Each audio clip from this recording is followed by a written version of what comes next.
You've heard me use the word creative several times so far. I've made the point that thinking creatively is an important part of thinking big.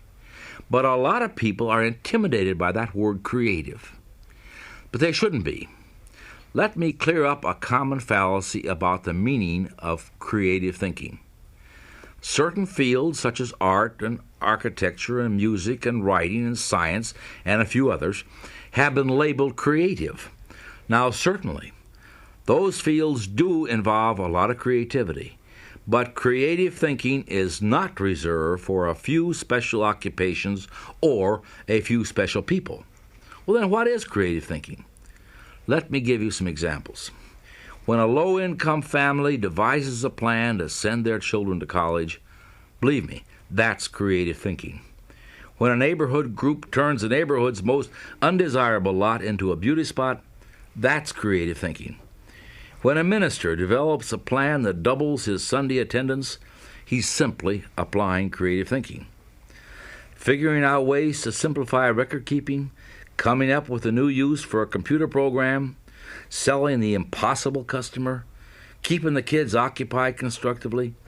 These are all examples of practical, everyday creative thinking. And they're just as creative as the architect's new bridge or the composer's new symphony. Creative thinking is simply finding new, better, improved ways of doing things. The rewards of all types of success at home, success at work, success in the community, all hinge on finding ways to do things better. Now, let's see what we can do to develop and strengthen our creative thinking ability. The first step is to simply believe it can be done. Here again is that basic truth. To do anything, you must first believe in it. Believing something can be done sets the mind in motion to find ways to do it. To illustrate this, David Schwartz often asks groups in motivation and training sessions this question: do you feel that it's possible to eliminate jails in the next 25 years? Think about this question for a moment. Now, what's your reaction to the question? Did your mind begin searching for ways to accomplish the challenge that the question raises, to eliminate jails in 25 years? Or did you give it a few moments' consideration and simply reject the possibility? If you're like most people, you probably did the latter, rejected the proposition altogether, and decided, no, it's simply not possible to eliminate jails in 25 years. In fact, most people immediately think of all the reasons we have to have jails: keeping the populace safe from criminals, keeping order on our streets, the fact that some criminals are incorrigible, and so forth. But the question is asked to make a point. For just a few moments, forget the reasons that we have to have jails, and just assume that we can eliminate jails in 25 years. Make the assumption. If this could be done, how would you propose we begin? What kinds of things could be done as alternatives? Pause for a moment and give that some thought. Did you have any ideas? If you did, you're not alone. David Schwartz has a list of 78 specific ideas that people have come up with in his seminars to begin the process of eliminating jails.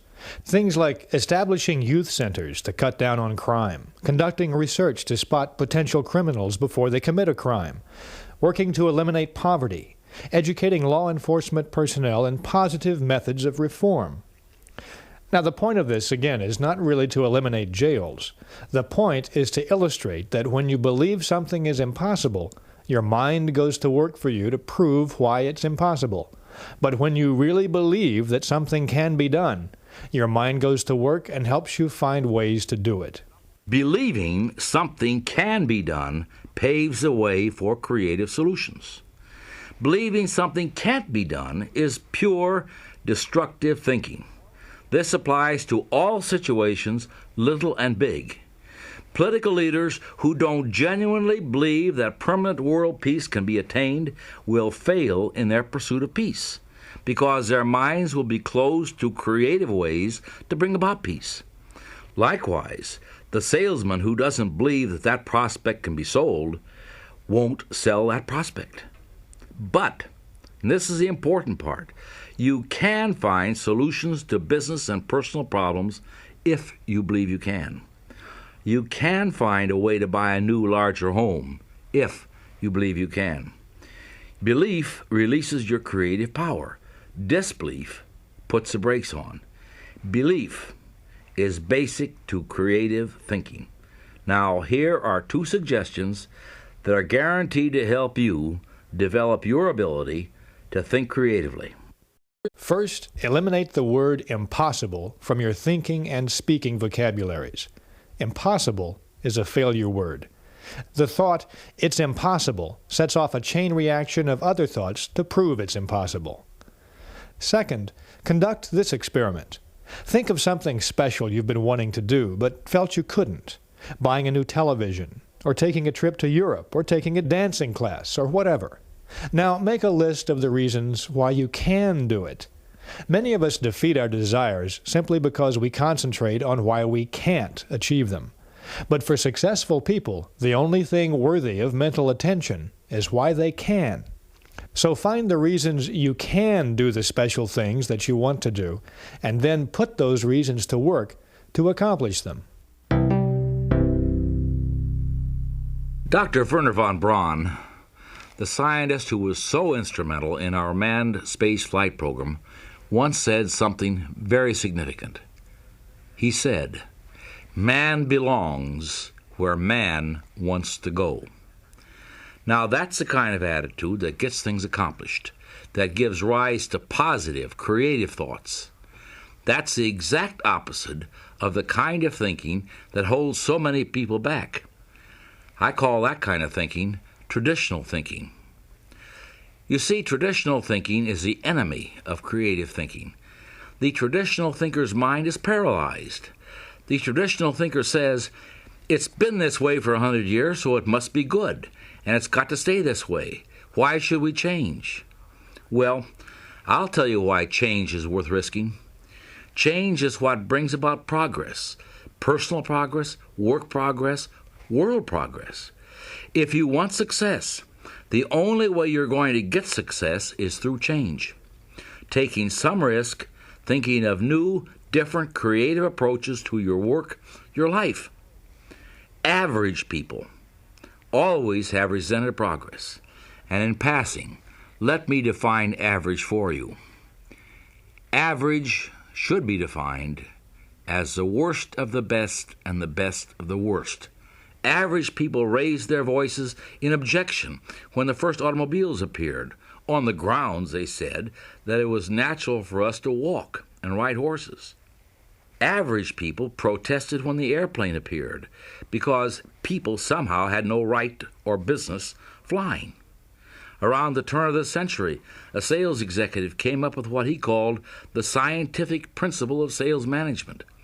Oh, it received a lot of attention in those days, even found its way into some textbooks.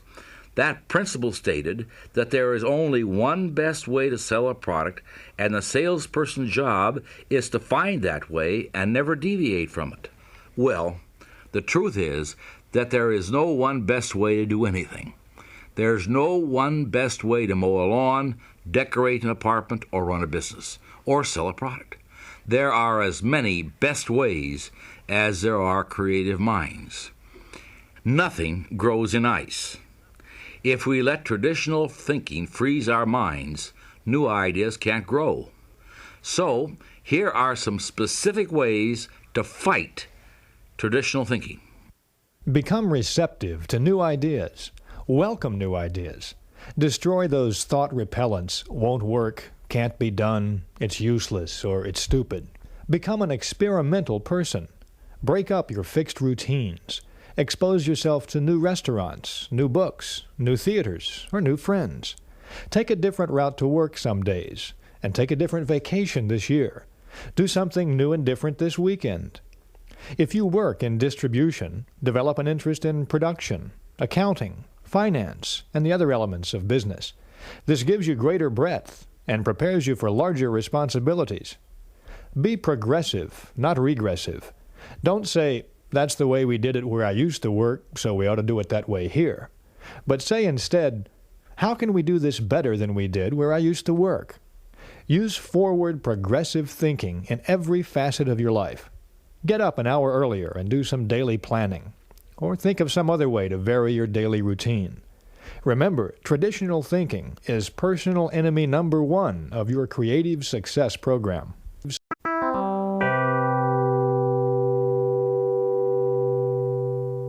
Every day, we are reminded of one of the most basic facts of business life in this country. Successful businesses are always looking for new, innovative, and better ways of doing things. Automobile companies are constantly striving to keep up with the public's changing needs and desires. Advertising agencies constantly seek new ways to sell products. The food industry is always looking for better production and distribution methods. The search for improvement is vital, never-ending, and absolutely essential to the survival of competitive businesses. And, by the same token, it's vital to the success of anyone who wants to improve his or her lot in life. Absolute perfection in any human endeavor is, of course, unattainable. This means that there is endless room for improvement. Successful people, like successful businesses, are always searching for a better way. You can do this too. As an important part of your personal program for success, each day before you begin work, devote 10 minutes to thinking, how can I do a better job today? And ask, what can I do today to encourage my employees? What special favors can I do for my customers? How can I increase my personal efficiency? This exercise is simple, but it's also very effective.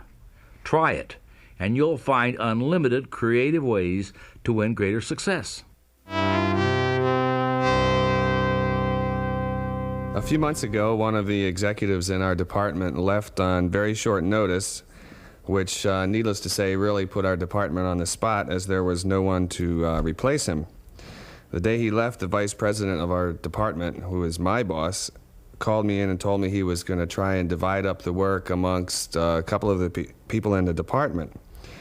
The two people he had already spoken to did not want the additional responsibility. They didn't exactly turn him down flat, but they told him that they were very busy as it was, and they didn't exactly volunteer. So he asked me if I wanted to handle some of the overload. Well, I've always made it a policy of mine to never turn down anything that looked like an opportunity, and that's what this looked like to me. So I said, yeah, I'll take the whole job. He looked pretty surprised, but I think he was pleasantly surprised. After he left my office, I got together with my secretary and we did some work on my incoming and outgoing phone calls, where all the incoming calls were taken in the morning and the outgoing calls were taken in the evening. And my secretary also took on a lot more responsibility and a lot more of the chores herself, which she was very, very happy to do. And after about 2 weeks of this, my secretary and I were handling twice the calls, twice the meetings, about half again as many personal conferences, and the work week actually seemed to go a lot faster. Last week, the boss called me in again, told me the board was very happy with the work that we've been doing, and offered me a new job, make the job permanent with a new title and a raise to go along with it. So I guess that shows you that necessity is not only the mother of invention, it's the mother of opportunity as well. I wanted you to hear that man's story because it illustrates one of the best ways I know to stimulate creative thinking. In one word, capacity.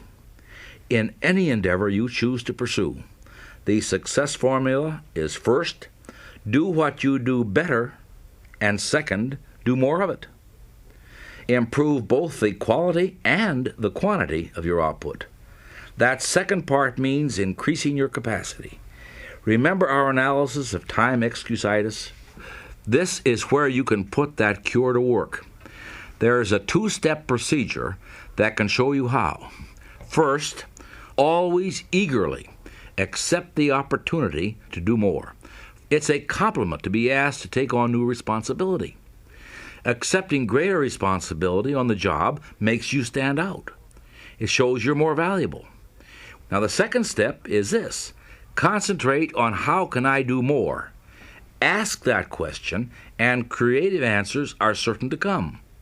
Now, some of these answers may be better planning and organization of your present work, or taking intelligent shortcuts in your routine activities, or possibly dropping some non-essential activities altogether.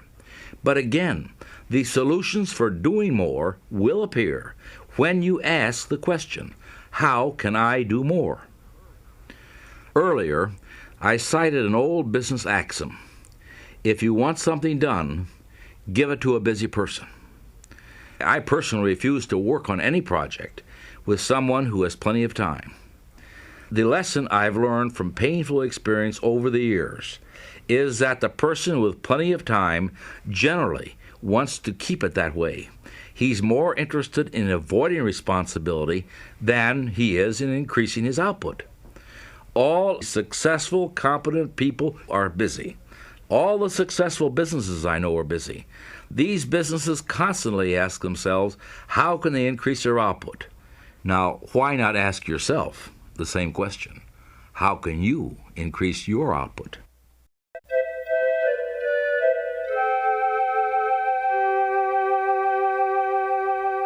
Capacity is one tool for success. Another is the skill of listening.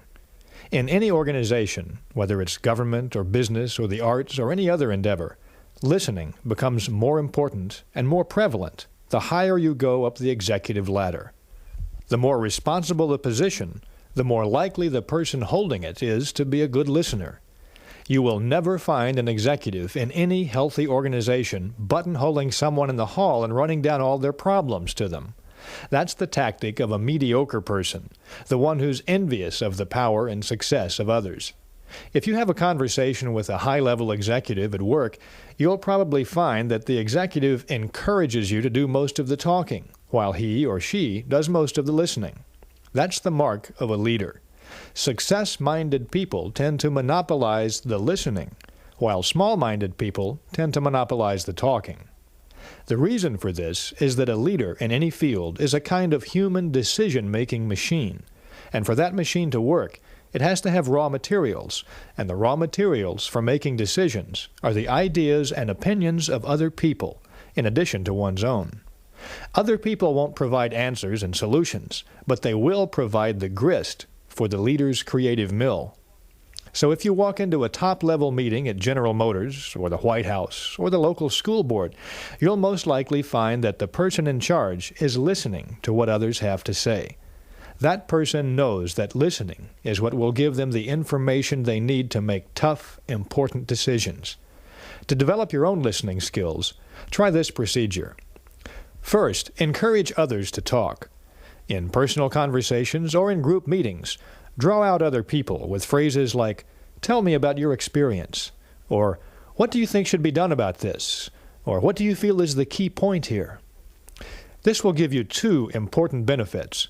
Your mind soaks up raw material that you can then use to produce creative thought, and you'll also win the friendship and the respect of others. Next, test your own views in the form of questions. Let other people help you smooth and polish your ideas. Use the "what do you think of this suggestion" approach. But don't be dogmatic. Don't announce a fresh idea as if it were handed down to you on a golden tablet. Do a little information research first. See how your associates react to the idea. If you do this, chances are you'll end up with a better idea. Finally, concentrate on what the other person says. Listening is more than just keeping your mouth shut. Listening means letting what's said really penetrate your mind. So often, people pretend to listen when they're really not listening at all. They're just waiting for the other person to pause so they can take over the talking. Concentrate on what the other person says. Evaluate it. That's how you collect mind food. Now let's review what we've heard about the process of thinking creatively. First, go back to the basic idea of belief. When you believe something can be done, your mind will find the ways to do it. Believing a solution is possible paves the way to finding that solution. Eliminate the word impossible and the phrases won't work, can't do, or it's no use trying from your thinking and speaking vocabularies. Don't let tradition paralyze your mind. Be receptive to new ideas. Be experimental. Try new approaches. Be progressive in everything you do. Ask yourself every day, how can I do better? There is no limit to self-improvement. When you ask yourself how you can do better, answers will appear. Try it and see. Ask yourself, how can I do more? Capacity is a state of mind. Asking yourself this question puts your mind to work to find intelligent shortcuts. The success combination in business is do what you do better, improve the quality of your output, and do more of what you do, improve the quantity of your output. Finally, practice asking and listening. Ask and listen, and you'll obtain raw material for reaching sound decisions. Remember, big people monopolize the listening. Small people monopolize the talking.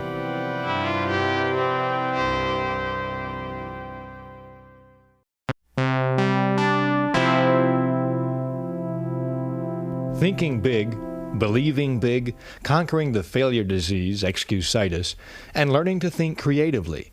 These are the success skills that David Schwartz has covered so far in this plan for personal success.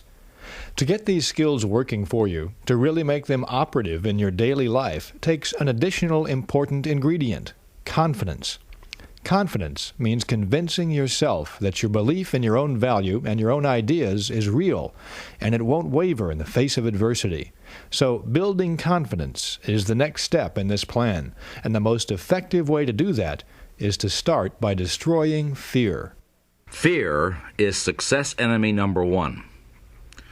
Early in human history, when people lived in small groups and foraged for food, their fears centered around very fundamental things, like finding shelter from storms and protection from predators, finding enough food, and just plain surviving through the night. Nowadays, most of us are fortunate enough not to have to worry about food and shelter and protection, but fear remains a powerful force. Fear stops people from capitalizing on opportunity. Fear wears down physical vitality. Fear actually makes people sick, causes organic difficulties, shortens lives. Fear closes your mouth when you want to speak up in public. Fear of all kinds and sizes is a form of psychological infection. Now, we can cure a mental infection the same way we cure a body infection, with specific proven treatments. First, though, as part of your pre-treatment preparation, condition yourself with this fact: all confidence is acquired and developed. No one is born with confidence. Those people you know who radiate confidence acquired their confidence, every bit of it, and you can too. During World War II, the Navy made sure that all of its new recruits either knew how to swim or learned how. The idea, of course, was that the ability to swim might someday save a sailor's life at sea. Non-swimming recruits were put into swimming classes. I watched a number of these training experiences, and I remember seeing a lot of young, healthy men absolutely terrified by a few feet of water. The recruits were supposed to jump off a board 6 feet in the air into a pool 8 feet deep. Even though there were half a dozen expert swimmers standing by the pool to help out, the fear that these young non-swimmers displayed was very real. Yet all that stood between them and the conquest of that fear was one drop into the water. On more than one occasion, I saw a man not so accidentally pushed off the board. And the result, once the reluctant recruit had been dunked a time or two, was fear defeated. They learned how to swim. Now, this bit of trivia has one very important point. Action cures fear. Indecision, postponement, lack of action, on the other hand, all fertilize fear and make it grow. But action, decisive, to the point, and swift, does cure fear. Now put that down in your success book right now. Action cures fear. When we face tough problems, we stay mired in the mud until we take action. So put the action principle to work. Next time you experience fear, Grab hold of yourself. Then answer this question. What kind of action can I take to conquer my fear? Now, to give you some ideas, here are a few examples of specific fears and the possible action cures. Oh, I know I should go after that McNally account, but I'm afraid if I push too hard, I'll lose them. I don't think they like me too much. To overcome the fear of losing an important customer, work doubly hard to give better service. Carefully study your relationship with that customer and correct anything that may have caused that person to lose confidence in you. I don't know. I may skip the license exam. I'm afraid I'll flunk it. Fear of failing an examination can be conquered by converting worry time into study time. Well, I've got two big worries. One is the economy. I know people who've lost their jobs just like that. And who knows, I could be next. Another thing that I worry about a lot is my brother. He's stationed in the Army in the Middle East, and we hardly ever stop worrying about him. It's quite common to worry about things that are totally beyond your control, and the action cure for this fear is to switch your attention to something completely different. Go out into the yard and pull weeds, or play with your kids, or go to a movie. Put in some extra work on a special project. I need a raise. I deserve a raise, but I have to admit I'm afraid to ask for one, not only because of what the boss might say, but because of what the people in the office will say too. They might think I'm kissing up or trying to be better than them, you know? Fear of what other people may think or say about you often blocks opportunities. The action cure is to first make sure that what you plan to do is right and justified, and if you feel sure it is, then go ahead with it. Don't get hung up on what other people might think. No one ever does anything worthwhile for which he or she is not criticized somewhere along the road. These are just a few examples, but the procedure to cure fear and win confidence can be summed up in two stages. First, isolate your fear. Pin it down. Determine exactly what you're afraid of. Second, take action. There is some kind of action that will cure any and every kind of fear. Now remember this, action is more than just a cure for fear. Action is a tool for success. Action is a confidence builder and a self-belief builder. Action, making things happen, is what separates a dreamer from a doer. Now it's good to dream. Many good and useful ideas come from dreaming. But ideas without action are like a car without an engine. In other words, they're useless. Our minds generate lots of ideas every day, ideas about different things. It will help your success plan if you get in the habit of capturing those ideas when they happen. Carry around a notebook or some small cards so you can make a note of your ideas and keep those ideas in an active, accessible file. That can be anything from a fancy cabinet to a shoebox, but make sure they're in a place where you can easily get to them and look at them frequently. Review your ideas and cull out the ones that don't have any value. But the ones that look feasible, hang on to them, research them. Read everything you can that pertains to your idea. Talk it over with your friends, your family, fellow workers. Polish your ideas. Think and dream about them, and then act on them. Remember, excellent ideas alone are not enough. A fair idea developed and acted upon is 100% better than a great idea that dies because it isn't followed up.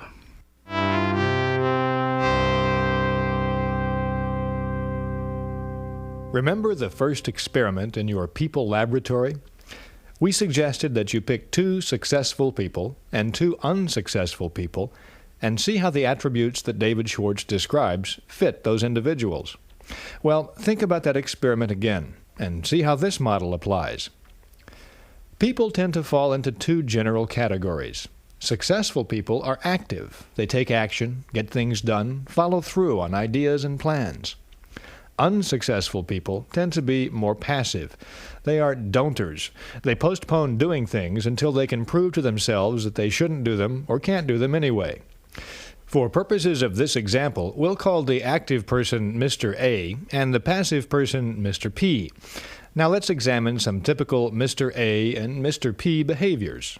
In countless ways, large and small, the differences between Mr. A and Mr. P show through.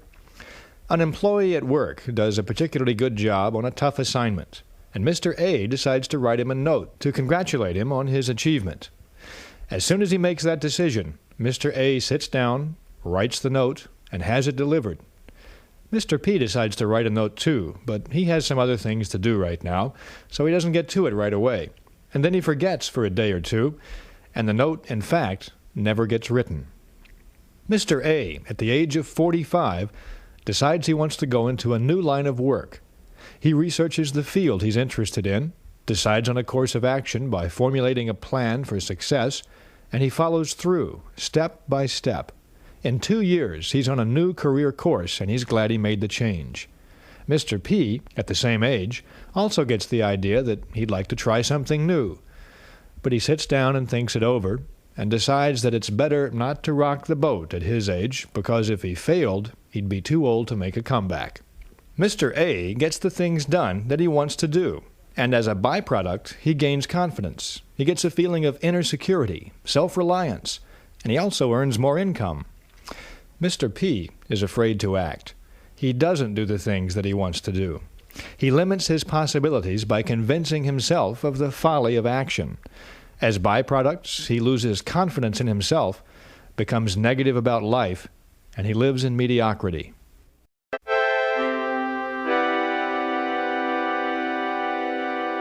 No, I've never been married. I really came close once, about 3 years ago. She was pretty, tall, trim. We both liked movies. I liked football, and she didn't mind football that much, so that was okay. But I really wanted to be sure we were doing the right thing. You know, marriage is such a big step. It's a lifelong commitment. So, we were talking about the future, what our life might be like. And just like that, she said a couple of things that really bothered me. So I wanted to make double sure I was marrying the right girl. So I went home one night and I wrote down all the things that I wanted our relationship to be. I spelled everything out really clearly. I mean, I really thought this thing through. Religion, children, where we'd live, who our friends would be. Because I didn't want there to be any doubts or misunderstandings. I wanted it to be clear. I even mentioned a couple of her bad habits. I thought it'd be a good idea if she had just a little constructive criticism. Well, the next time we got together, I brought this document out. And I thought that we would have a nice, easy conversation about it. And you couldn't believe her reaction. She blew up. I couldn't believe it. She told me straight where to go, and she called our engagement off right then and there. She actually said, "I don't need a boss, George, so just forget it." And you know, in thinking back, maybe I did go a little overboard. But it just seems to me that in making that big a decision, you can't be too careful, right? Wrong, George. Absolutely wrong. You can be too careful. In fact, you were too careful. The test of a successful person is not the ability to eliminate all problems before they arise, but rather to meet and work out difficulties when they do arise. We must be willing to make an intelligent compromise with perfection, or else we will wait forever, because conditions will never be right. Cross bridges when you come to them, not before. About 2 years ago, my wife and I lived in an apartment, one of those places out in the suburbs. It wasn't too big, but it was kind of nice. But it really cost a mint to rent, $750 a month, which was a lot, and we'd been kind of saving up some money to buy a place of our own, knowing that that would take a long time. But what would happen is every time I made out the rent check, I thought, no, there's got to be a better way. This is not what I want to be doing. So one day when I was making out the rent check, I said to my wife, I said, Susan, let's go buy a place of our own. And she looked at me and she said, well, yeah, we can't do that. We've only got $6,000 in the bank. We need at least twice that much to make a down payment. And I said, well, there's got to be a way to do this. I mean, people buy houses all the time. And why don't we just go for it and see if we can make it happen? So she said, okay, let's give it a try. And we started to look for places. We looked for about a week or so and came up with a nice place that we needed $15,000 to make a down payment for, which meant we needed to come up with another $9,000. It turned out we couldn't borrow the money from a bank. We went around to all of our banks. And we're kind of stuck for a bit, but then, see, it was a new house. And I thought I could go to the builder and maybe he could loan it to me. And I did, and he went with the idea.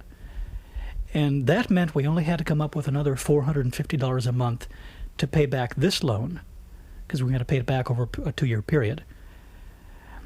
And we sat down and redid our budget and squeezed another $200 out of it. So we needed to find another $250. And then Susan had an idea. She said, well, wait a minute, I can maybe go talk to my boss, because he's advertising for another part-time person.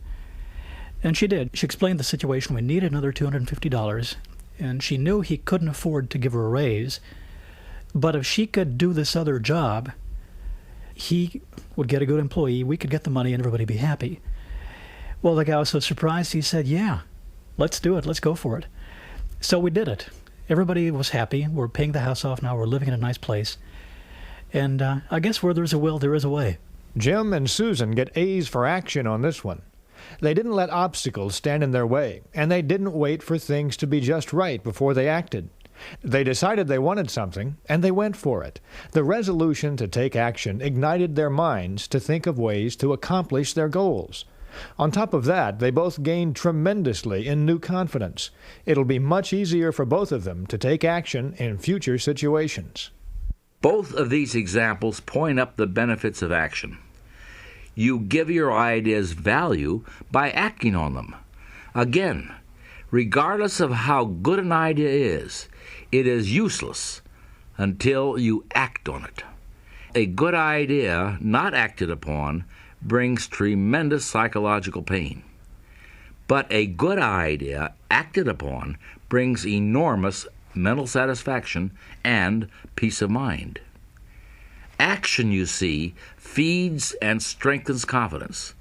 Inaction, on the other hand, in all of its many forms, feeds fear. I've heard it from actors, newscasters, professional athletes, even paratroopers.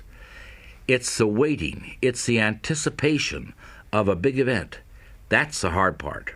Once the action starts, nervousness and fear dissipate. But the longer the action is postponed, the greater the tension and fear become. So, if you're dreading making a certain phone call, make it, and the dread will disappear. If you're afraid of confronting a problem with your superior, don't put it off. That will only increase your anxiety. Discuss it, act on it, and discover how those worries are conquered. Make this a resolution. Build your confidence and destroy your fear through positive action.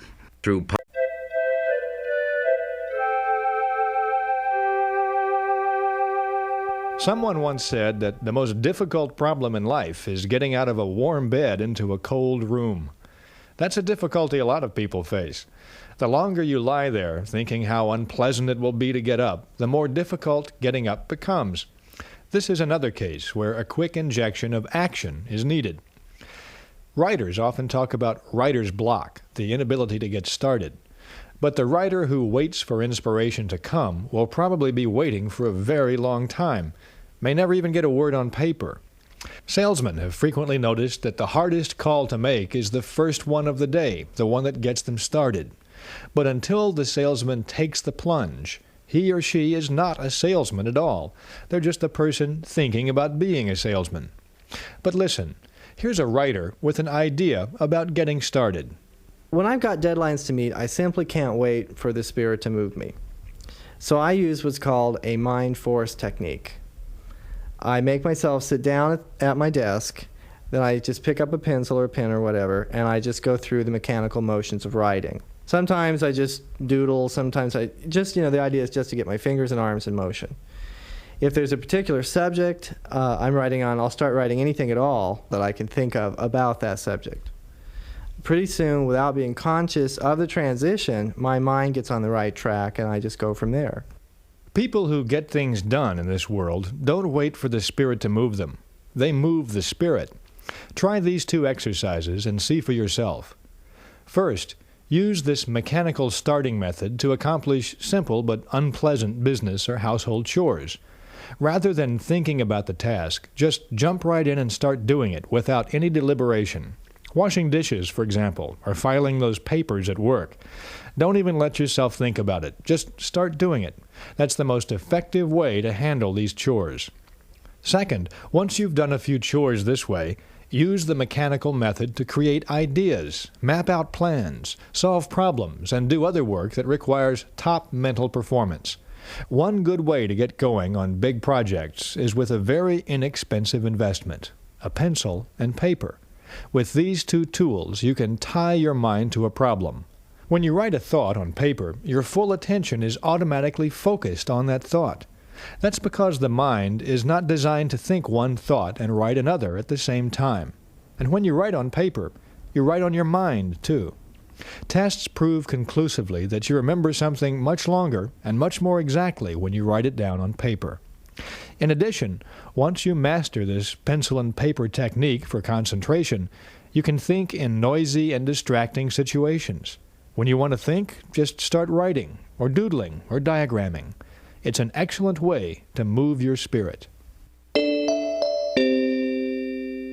Now let's summarize the ideas around using action to conquer fear and to build confidence and get moving towards success. First, be active, not passive. Strive to be someone who does things. Be a doer, not a don'ter. Don't wait until conditions are perfect to act. Conditions will never be perfect. Expect future obstacles and difficulties, and solve them as they arise. Remember that ideas alone won't bring success. It's important to dream, but your ideas have value only when you act on them. Use action to cure fear and gain confidence. Do what you fear doing, and the fear of doing it disappears. Try it and see. Don't waste time getting ready to act. If you have trouble getting started, use the mechanical method to move your spirit. Don't wait for the Spirit to move you.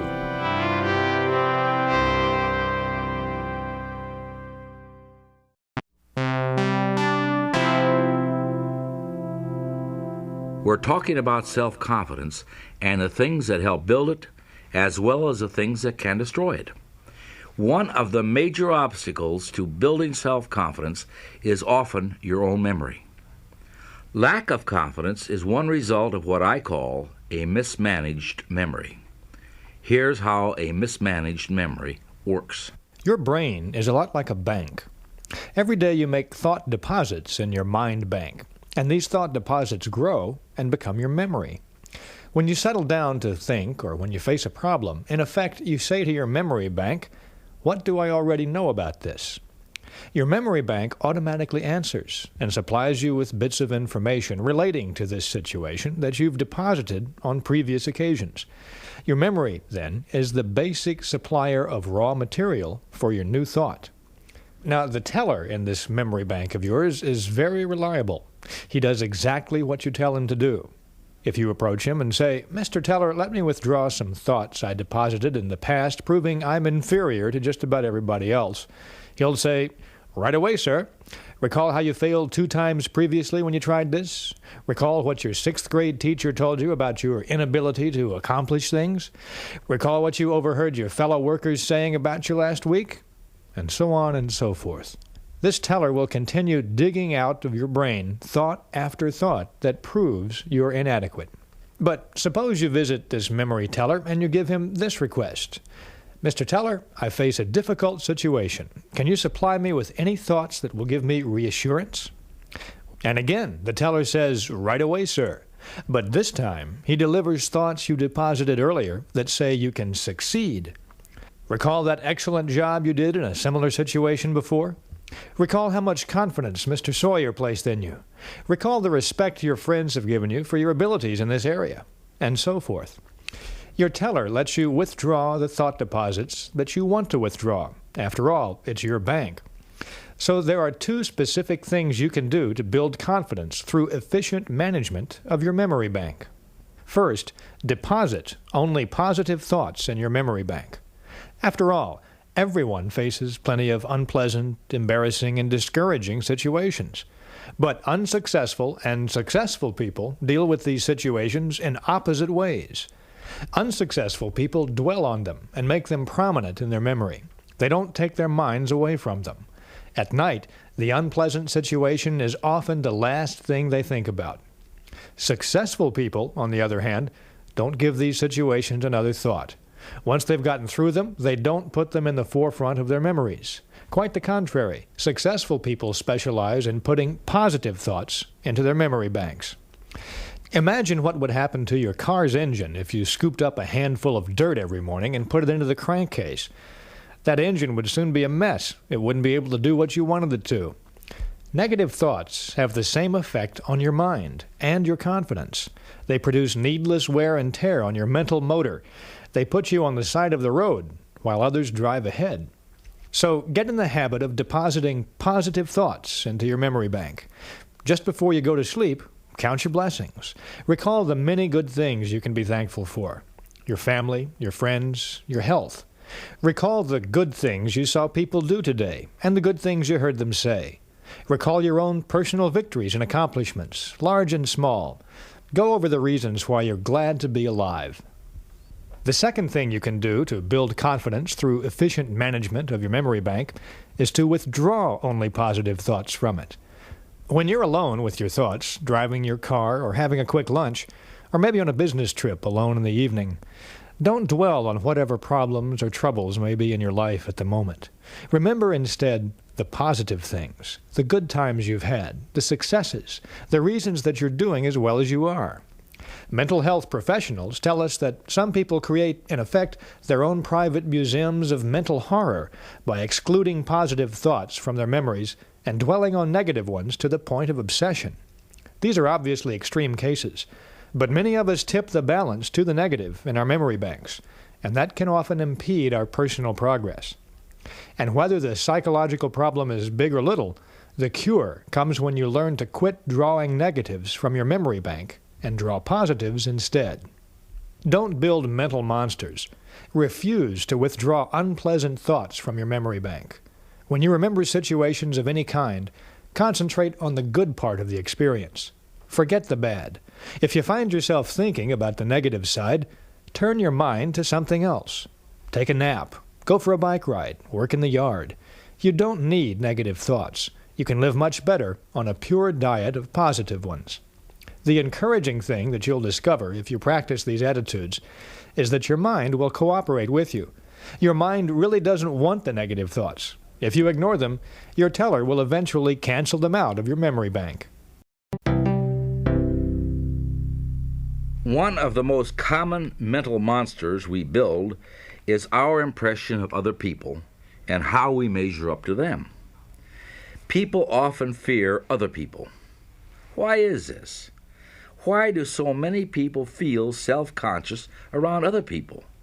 And what can we do about it? Fear of other people is a big, big fear. But there is one way to conquer it. You can overcome that fear if you learn to put people into proper perspective. I remember when I was inducted into the Army back in 1942, I was a very shy, confused young man, and I thought that everybody was bigger than I was, stronger, smarter, in every way superior to me. And my experience in the induction center really taught me something different. I saw maybe 1,000 people come through there who were tall, skinny, smart, dumb. In any event, they were all just almost as confused as I was. In fact, in many cases, much more confused. So I started gaining a sense of worth about myself, realizing that the people that are my peers are just as confused and just as scared as I am about this world that we're entering into. So from then on, I have felt that I can take the measure of anybody. I'm just as good as they are. Now that makes sense, doesn't it? The other person is basically like you, so there's no reason why you should be afraid of him. Here are 2 ways to put other people into proper perspective and keep them there. To begin with, get a balanced view of other people. Keep these points in mind when dealing with people. The other person is important. Emphatically, they are important. Every human being is. But remember, you're important too, and you're just as important as the other person. So when you meet another person, make it a policy to think, we're 2 important people sitting down to discuss something of mutual interest and benefit. No matter how big or important the other person seems, remember, they're just another human being with essentially the same interests, desires, and problems as you. Second, develop an understanding attitude. People who want to put you down for whatever reason, or bite your head off or criticize you, are not rare in this world. If you're not prepared for people like that, they can punch big holes in your self-confidence and make you feel defeated. You need a defense against these adult bullies, people who like to throw their meager weight around, and an understanding attitude is exactly the right defense. Anyone who confronts you, or insults you, or yells at you, or even cuts you off in traffic is not really mad at you. You're just a scapegoat, a momentary target for their feelings. That person may be mad at their husband or wife. They may have just lost their job. They may be under undue pressure from many sides. But you are not their real problem, and there's no reason why they should be your problem either. So the essence of an understanding attitude is to say to yourself, this person is having a bad day. I can understand that. I've had a few myself. I'm just the person who's giving them a chance to get a little bit of it out of their system. They're probably a perfectly decent human being under all that rage. Try to hold on to that attitude, and don't get flustered or angered or cowed by someone else's effrontery. Hold your fire. The way to win in situations like this is to let the other person blow their stack, and then forget it.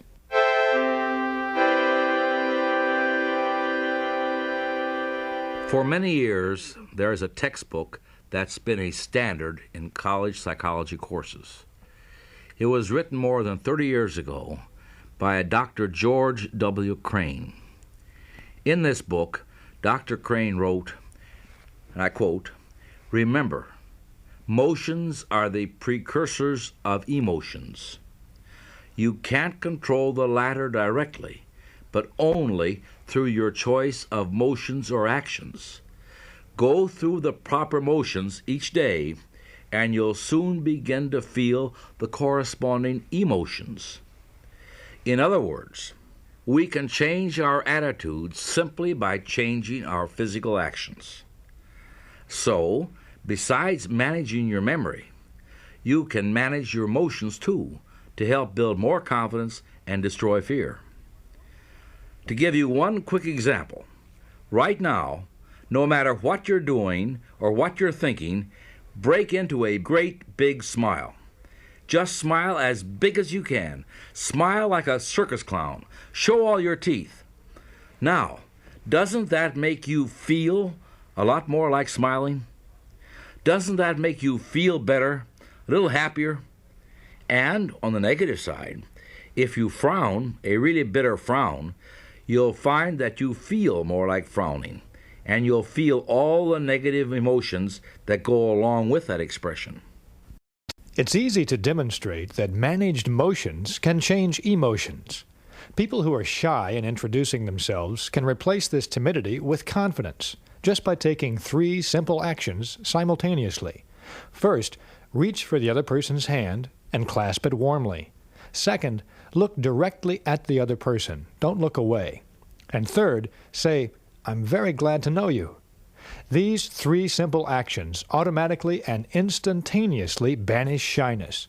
Confident action produces confident thinking.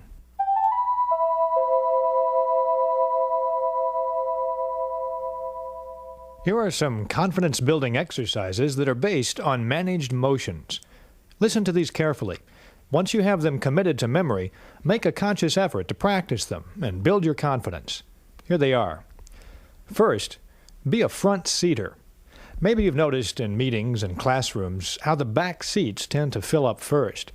Most people scramble to sit in the back rows so they won't be too conspicuous. The reason they're afraid to be conspicuous is that they lack self-confidence. Sitting up front builds confidence. Practice it. From now on, make it a rule to sit as close to the front as you can. You may be a little more conspicuous, but then again, there's nothing inconspicuous about success.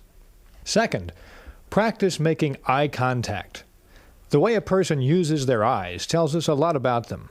Instinctively, you ask yourself questions about the person who doesn't look you in the eye. What's he trying to hide? What's he afraid of? Is she trying to put something over on me? Is she holding something back? You say nothing good about yourself when you avoid making eye contact. You say, I'm afraid. I lack confidence. Conquer this fear by making yourself look the other person in the eyes. This tells the other person, I'm honest and above board. I believe in what I'm telling you. I'm not afraid. I'm confident. This not only gives you confidence, it wins you confidence too. It makes the other person feel good, reassured, and positive about you. Third on our list of managed motions, walk 25% faster.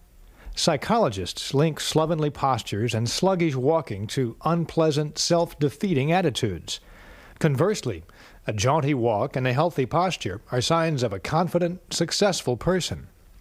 Here's another experiment for your people laboratory. This is one you can conduct alone or with friends and family. Find a good vantage point from which to observe people, possibly your front porch, favorite restaurant, or maybe a park bench. Then take a good look at the people who walk by. Notice the way they walk, how they carry themselves, the expressions on their faces and in their bodies. Then notice the impression that you get from what you see. Do these people seem happy, unhappy, confident, afraid? Average people have a more or less average walk. Their pace is average, and they have a certain air about them that says, I really don't have all that much pride in myself. Other people look absolutely defeated, down and out. They just shuffle along, exhibiting zero self-confidence. Then there's the people who show super confidence when they walk. They almost seem to sprint. Their walk tells the world, I've got someplace important to go and something important to do. You can use this walk 25% faster technique to help build self-confidence. Throw your shoulders back. Lift up your head. Move a little quicker. You'll feel your confidence building as you do it. Managed motion number 4 is practice speaking up. Lack of self-confidence prevents many intelligent, perceptive people from expressing their ideas and feelings in discussions. And it isn't that these people don't want to share their thoughts. It's just that their fear of other people won't let them open up. David Schwartz calls these people conference clams. They're afraid that if they say anything, they'll look foolish, so they say nothing instead. But each time the conference clam fails to speak up, he takes one more dose of confidence poison. He becomes less and less confident of himself and feels more inadequate, more inferior. Often, the clam will make a faint promise to himself that he'll say something next time, but he never does. But when you do speak up, you begin to add to your confidence. Each time you say what's on your mind and let the group hear what you're thinking, you take a dose of confidence vitamins, and you make it easier to speak up the next time. So make this a rule. Speak up at every opportunity. Every open meeting you attend, speak up. Every business conference, every community forum, every church group meeting, every family gathering, speak up. Make no exception. Comment, make a contribution, make a suggestion, ask a question, and don't be the last one to speak. Try to be the icebreaker, the first one to comment.